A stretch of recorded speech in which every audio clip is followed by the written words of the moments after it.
The email hit my inbox like a slap across the face.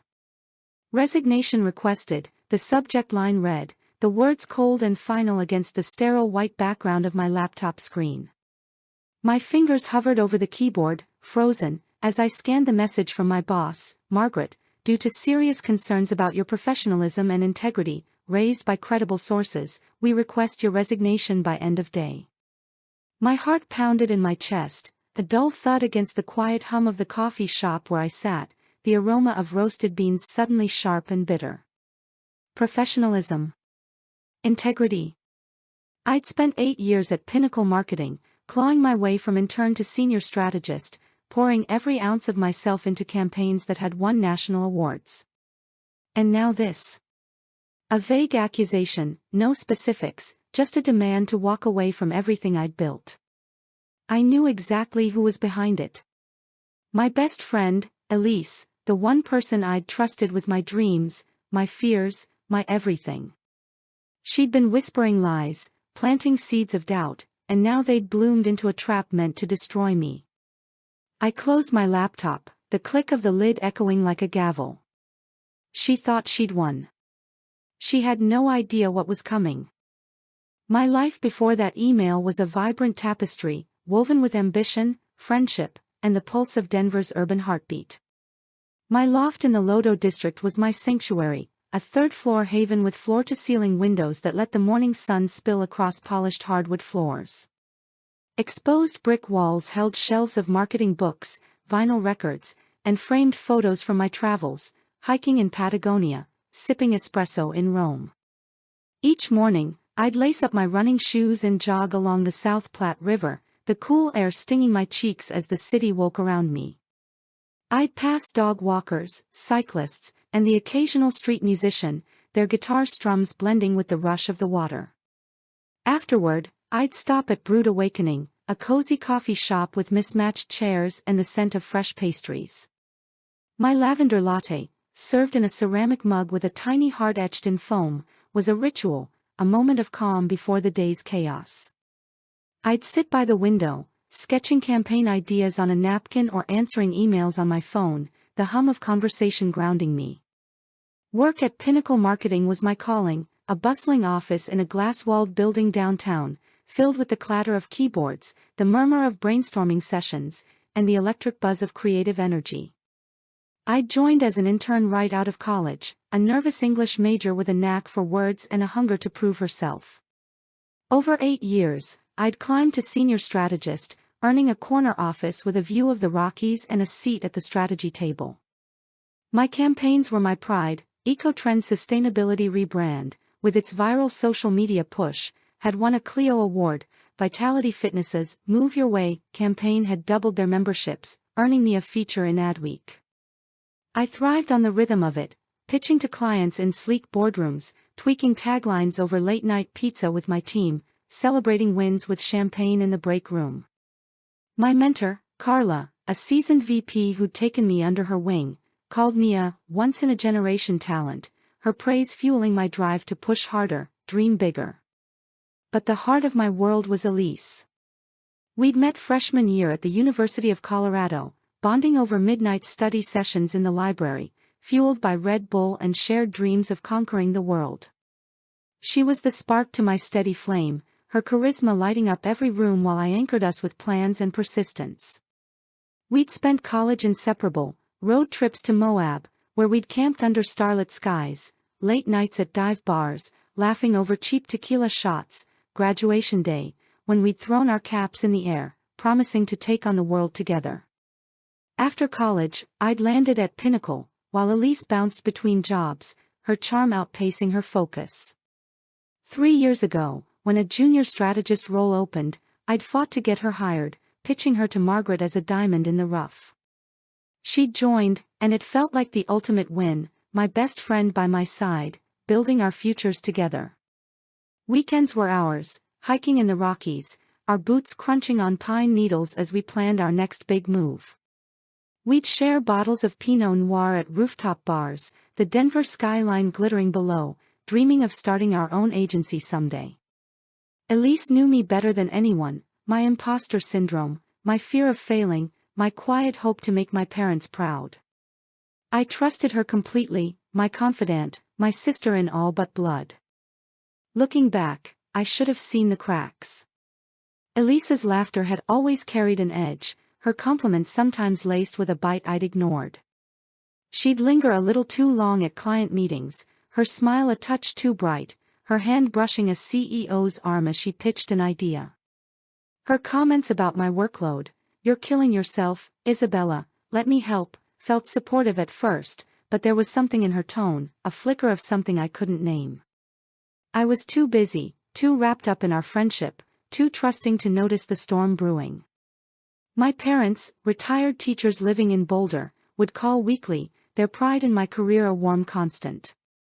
"You're doing big things," my mom would say, her voice crackling over the phone. My neighbor, Tom, a retired journalist who'd water my plants when I traveled, would slip newspapers under my door with notes, "Keep shining, kid." My world was full, a delicate balance of work, friendship, and community, each piece a testament to the life I'd built. But beneath it, a fault line was forming, one I'd been too blind to see. The signs of Elisa's betrayal were subtle at first, like whispers I dismissed as paranoia. It started with small disruptions, missed emails that should have reached clients, meetings rescheduled without my knowledge, documents I'd prepared vanishing from shared drives. Clients I'd nurtured for years, like the team at EcoTrend, began responding with clipped, formal emails, their usual warmth replaced by a strange distance. I'd call to check in, and they'd mention concerns about my responsiveness, their voices hesitant, as if they didn't want to say too much. At first, I blamed myself, maybe I was slipping, overwhelmed by the Luminary Labs pitch, a massive contract that could redefine Pinnacle's future. Luminary, a tech giant, was looking to rebrand, and I was leading the pitch, a career-defining opportunity. The pressure was immense, but I thrived on it, staying late to refine slides, meeting with designers to perfect visuals, even skipping my weekend hikes to focus. But the disruptions grew harder to ignore. One morning, I found a client presentation I'd spent weeks on had been edited overnight, key data replaced with outdated figures. The changes were subtle, but they made my work look sloppy. I fixed it before the meeting, my heart racing, but the incident gnawed at me. Then came the whispers in the office. I'd walk into the break room, the scent of burnt coffee heavy in the air, and catch colleagues glancing at me, their conversations halting abruptly. One afternoon, I overheard two account managers, Sarah and Mike, by the coffee machine. "Isabella's slipping," Sarah said, her voice low, her mug clinking against the counter. "Heard she missed a deadline for EcoTrend. They're furious." My stomach dropped, a cold knot forming. I hadn't missed any deadlines. I'd sent EcoTrend's deliverables a week early, confirmed by their marketing director's enthusiastic reply, praising my attention to detail. I checked my sent folder later, and there it was, time-stamped, flawless. So why the rumor? I confronted Elise that evening in the office kitchen, the fluorescent lights casting harsh shadows as she stirred sugar into her tea, the spoon clinking rhythmically against the mug. "Have you heard anything weird about me and EcoTrend?" I asked, keeping my tone light, though my pulse quickened. She didn't look up, her blonde hair falling over her face as she stirred. "Not really," she said, her voice breezy, almost too casual. "You know how people talk. Don't let it get to you." But her eyes flickered, just for a second, a fleeting shadow of something, guilt? Amusement? I felt a chill, like a draft in a room I thought was warm. Over the next few weeks, the rumors intensified. A client from Vitality Fitness mentioned hearing I'd been unreliable on their last campaign, a claim I refuted with dated emails proving my timeliness. My assistant, Jenna, pulled me aside one morning in the copy room, her face pale, her hands twisting nervously. "Someone's been telling Margaret you're slacking," she whispered, glancing at the door. "They said you're distracted, maybe burned out. I don't know who, but it's someone close to you." I pressed her for details, but she shook her head, her loyalty clear but her knowledge limited. I started double-checking everything, my sent emails, my project logs, my meeting notes. I'd always been meticulous, a habit Carla had praised as my superpower. That's when I found the email, a forwarded message from my account to an eco-trend client, one I'd never sent. It contained a typo-ridden draft proposal, riddled with errors no professional would make. The timestamp was 11:47 p.m., when I was asleep in my loft, my phone charging on the nightstand. Someone had accessed my system, and I had a sinking feeling who. My desk phone rang, Margaret's name flashing on the screen like a warning. "Isabella, we need to talk," she said, her voice clipped, her usual warmth gone. "There's a pattern emerging, and it's not looking good." I hung up, my hands trembling, the office suddenly too quiet, too cold. I glanced at Elisa's desk, just across the open-plan floor. It was empty, her jacket gone, her computer screen dark. I knew then she wasn't just my friend. She was my saboteur, and she'd been playing a long game to take me down. The realization was a tidal wave, cold and relentless, crashing over me as I sat in my corner office, the Denver skyline glittering beyond the window like a promise I wasn't sure I could keep. Elise, my best friend, the one who'd held my hand through heartbreak, who'd danced with me at my 30th birthday, who'd promised we'd conquer the world together, was trying to destroy me. Why? Jealousy? Ambition? Or had our friendship always been a lie, a performance I'd been too naive to see through? I replayed every moment of our history, college nights studying under fluorescent lights, her laughter as we skinny dipped in a freezing lake, the way she'd hugged me when I got my first Pinnacle promotion, her arms tight around me as she whispered, "We did it." Had it been a facade, her warmth a mask for resentment? I thought of her at last week's happy hour, her smile radiant as she toasted to our success, her eyes cold, like a stranger's. The pain was visceral, a jagged blade slicing through my trust, but beneath it burned something fiercer, anger, sharp and clarifying. I could have confronted her, stormed to her desk and demanded answers, but I knew she'd deny it, her charm weaving a web of lies I couldn't untangle without proof. I wasn't helpless. I'd built my career on strategy, precision, and foresight, crafting campaigns that turned startups into household names. If Elise thought she could outmaneuver me, she was about to learn how wrong she was. I started small, methodical, my marketing instincts guiding me. I called Sam, the IT guy who owed me a favor after I'd stayed late to help his team with a last-minute pitch deck. "Can you check if someone's accessed my account?" I asked, leaning against his cubicle, keeping my voice casual, though my heart raced. He nodded, his glasses glinting under the office lights as his fingers flew over the keyboard. "Got something," he said after a few minutes, his voice low. "Your login was used at 11:47 p.m. last Thursday from a workstation in the creative department." Elisa's department. My pulse quickened, but I kept my face neutral, thanking him with a smile. "Keep this between us, Sam," I said, and he nodded, his loyalty clear.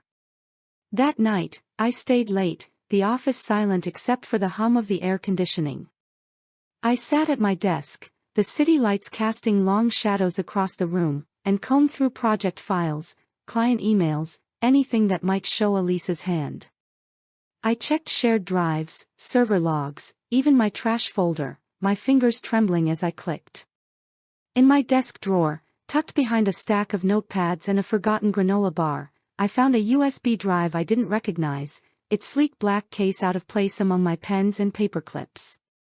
I plugged it in, my breath catching as the screen lit up.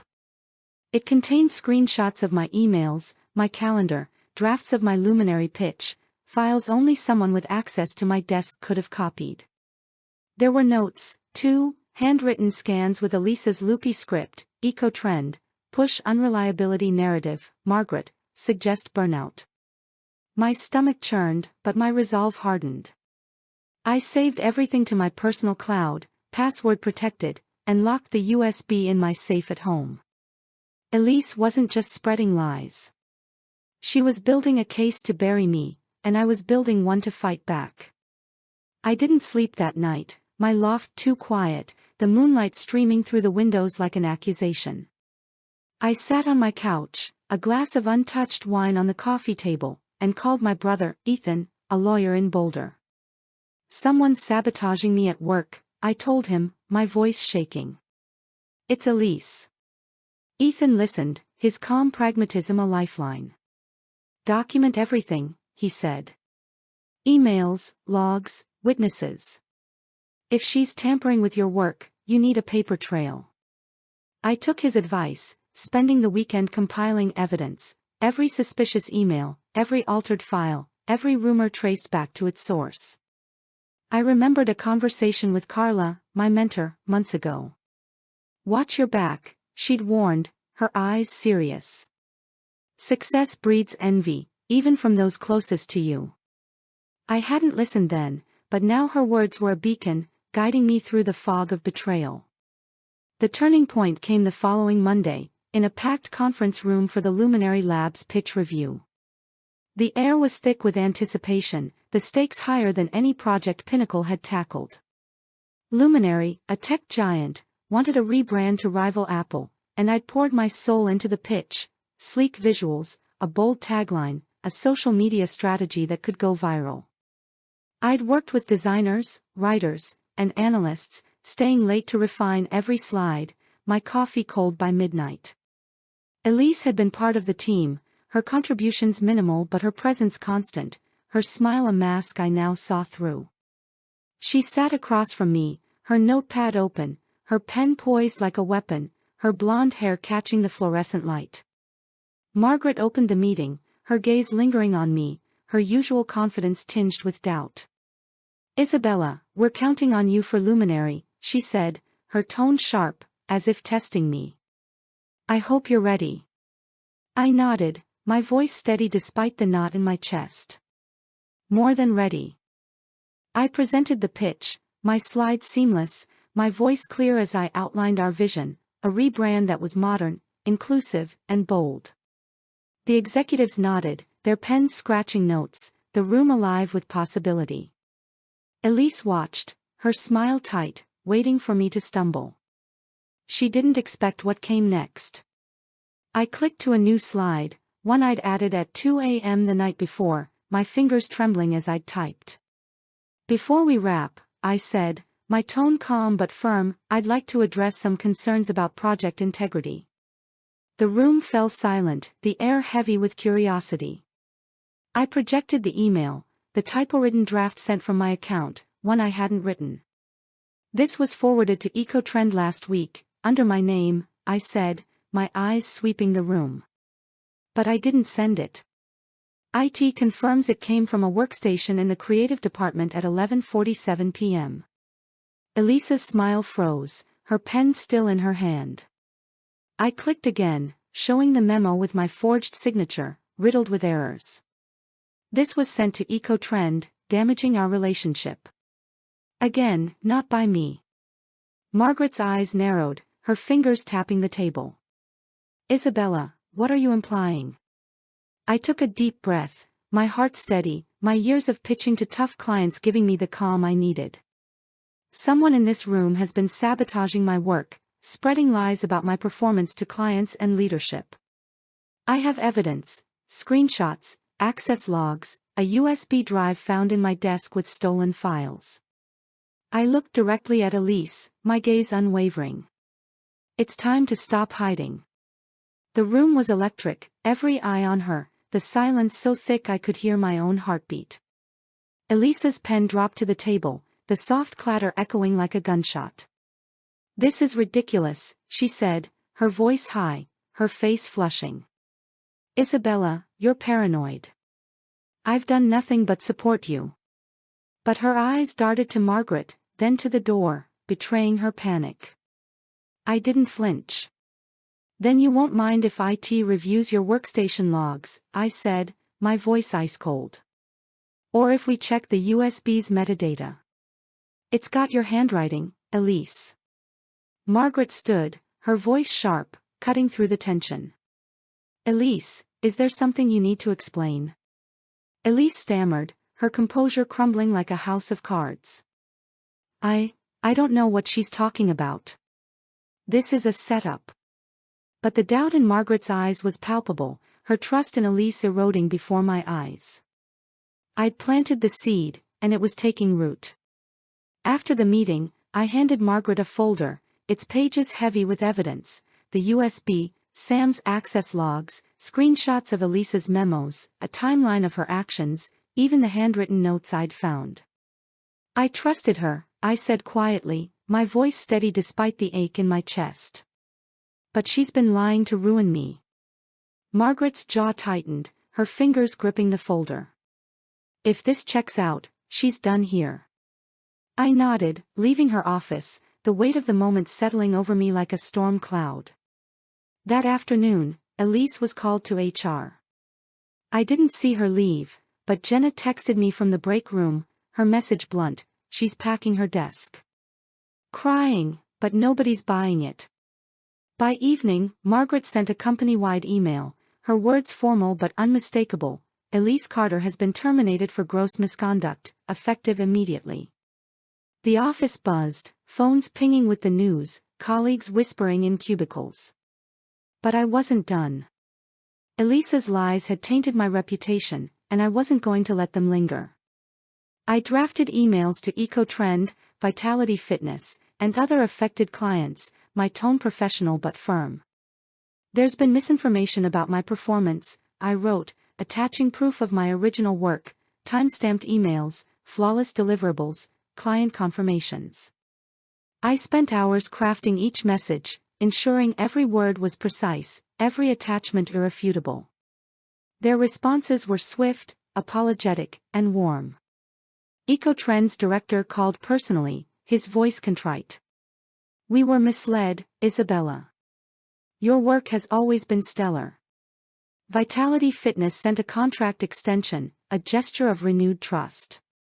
Luminary Labs confirmed our pitch was still on, their enthusiasm undimmed. Elise's plan had unraveled, thread by thread, and I was weaving a new one, stronger than before. The aftermath was a storm of its own. The office became a minefield of whispers, colleagues watching me with a mix of awe, sympathy, and unease. I'd exposed a colleague, a friend, and that left a mark, like a scar I couldn't hide. Some coworkers kept their distance, unsure how to navigate the fallout, their smiles tight when I passed.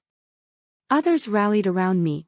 Jenna brought me coffee each morning, her loyalty unspoken but fierce. Sam slipped me a thumbs up in the hallway, his grin conspiratorial.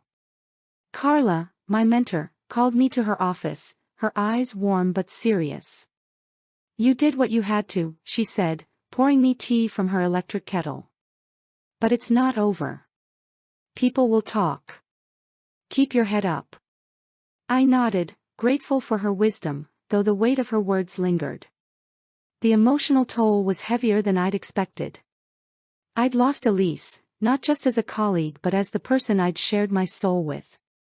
I found myself replaying our memories, camping in Estes Park, her hair wild in the wind as we pitched our tent, karaoke nights at the Bluebird, her off-key rendition of Bohemian Rhapsody making me laugh until I cried, the way she'd hugged me after a bad date, promising I'd find someone worthy. Had it all been a lie, or had something twisted her, turning friendship into rivalry? I cleaned out my desk one evening, the office dark except for the glow of my lamp, and found a photo of us at a rooftop bar, our glasses raised, our smiles bright. I tossed it into a box, unready to face the memories it held. My parents called, their voices thick with concern. You don't need her, my mom said, her words a comfort I clung to. Ethan, my brother, sent a text, proud of you, sis. She's not worth your tears. But the tears came anyway, late at night in my loft, the city lights blurring through the window. I threw myself into the luminary pitch, determined to prove my worth. The team rallied, our late nights fueled by takeout and determination. I met with designers, refining visuals until they sparkled. I coached writers, sharpening our tagline, innovate, inspire, ignite, until it sang. The presentation was set for a Friday, and I spent the week preparing, my nerves tempered by a fire I hadn't felt in months. The day arrived, and the conference room was packed, luminaries, executives, Pinnacle's board, my team, all eyes on me. I stood at the podium, my slides crisp, my voice steady, and delivered the pitch of my career. The room erupted in applause, Luminary's CEO shaking my hand, his smile wide. "This is game-changing, Isabella," he said. The contract, worth $12 million, was signed the next week, the biggest in Pinnacle's history. Margaret called me into her office, her usual sternness softened by pride. "You've proven yourself," she said, her eyes meeting mine. "I was wrong to doubt you. We're promoting you to Director of Strategy, effective immediately." I accepted, the title a dream realized, but the victory was bittersweet. Elisa's betrayal had nearly cost me everything, and though I'd won, the scars were deep. Elisa's downfall was quiet but complete. I heard through Jenna that she'd moved to Chicago, struggling to find work after Pinnacle blacklisted her. Her LinkedIn profile went silent, her once vibrant posts replaced by absence. A former colleague, Mike, told me she'd applied to a rival agency, but her reputation had followed her, the story of her misconduct spreading like wildfire. I didn't gloat. Her ruin was her own creation, a consequence of the lies she'd sown. But it didn't erase the hurt, the betrayal that lingered like a bruise. I focused on rebuilding, my career, my trust, my vision. I met with clients, rebuilding relationships with lunches and calls, their faith in me restored. I mentored Jenna, teaching her the strategies that had carried me through. I called Carla weekly, her advice a compass in the storm. My parents visited, their pride a quiet strength, and Tom, my neighbor, left a bottle of wine at my door with a note, "To new beginnings." 6 months later, I stood on a stage at the National Marketing Summit in San Francisco, delivering a keynote on integrity in innovation. The auditorium was packed, hundreds of faces looking up at me, their applause a warm wave washing over me. I'd been invited after the Luminary success, my name now a byword for resilience and strategy. I'd spent weeks preparing, crafting a speech that wove my story into a broader message about trust and perseverance. "Betrayal can shake you," I said, my voice steady, my hands no longer trembling. "But it can also show you who you are. Don't let someone else's lies define your worth. Document your work, trust your instincts, and build a legacy that's yours alone." Backstage, a young marketer, Priya, approached me, her eyes bright with determination. "Your story changed how I work," she said, clutching her notebook. "I'm tracking everything now, just in case." I smiled, handing her my card, my heart full. "Keep trusting yourself, Priya. That's your power." That night, I sat in my hotel room, the Golden Gate Bridge glowing beyond the window, its red arches a beacon against the dusk. I opened my laptop and started drafting a business plan, not for Pinnacle, but for me. I'd always dreamed of my own agency, one built on transparency, creativity, and trust. I'd visited a potential office space in Denver last week, a loft with skylights and room for a small team. Elise had tried to bury that dream, but she'd only made it stronger. I thought of her, somewhere in Chicago, her lies unraveling her life while I built mine. I thought of my team, my family, the clients who believed in me. Success wasn't just my revenge, it was my rebirth. Have you ever had to rebuild after someone tried to tear you down? I did, and I'm stronger for it.